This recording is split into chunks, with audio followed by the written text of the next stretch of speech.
This was on Oregon Way in Longview, and across was just uh, open field, not open field, but lots of trees, and, a lot of cottonwood trees, that type of thing, because that had been a swamp area.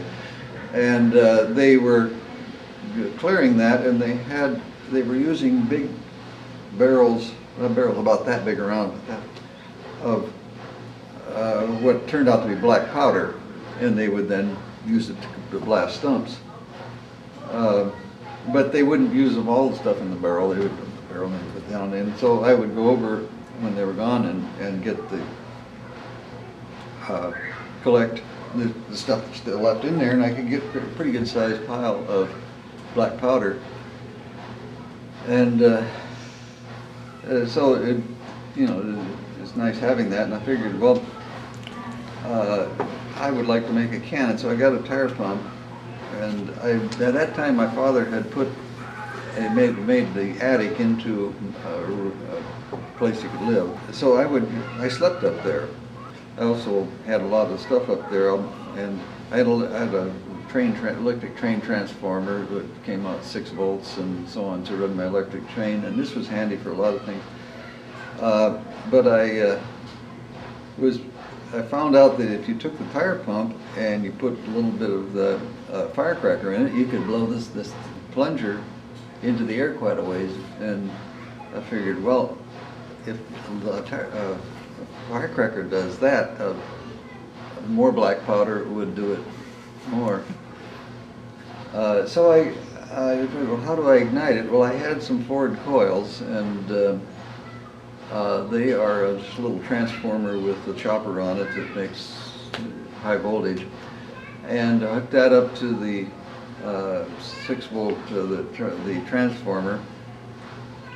And I had a spark plug, and I was able to thread the spark plug into the bottom of that, and then hooked it up to the Ford coil, and I had the plunger of the tire pump in there, and I was going to take the plunger out and put something else in there to blow it out, And it was a window. The window faced that window. It was in the summer, and the window was open.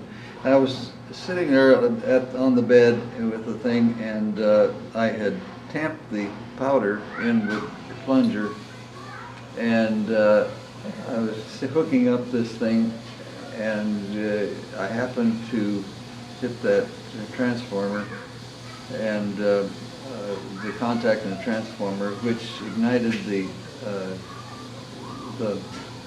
black powder, which shot the plunger out right through his roof. This is the same person who the backyard thing, and it went into his roof. And I thought, oh my gosh, there's a hole. It didn't leave a hole in the roof, but it was gone. And I wondered, where would that be? And I looked out on the other side of the house. It was hanging out of his roof, and the plunger was holding it, but I could see it up there. And I figured, well, I got to get that back, and he was home. So I decided I'd like to go up on his roof to get my plunger, and he went up there, and this was hanging. It obviously had the handle was gone off of this thing, so it had come through the roof. It was hanging out by the plunger part, and I don't know how he figured that I did that, but he was. He went up in his attic. He wouldn't let me go on his roof, so we got up in the attic, and I got the thing.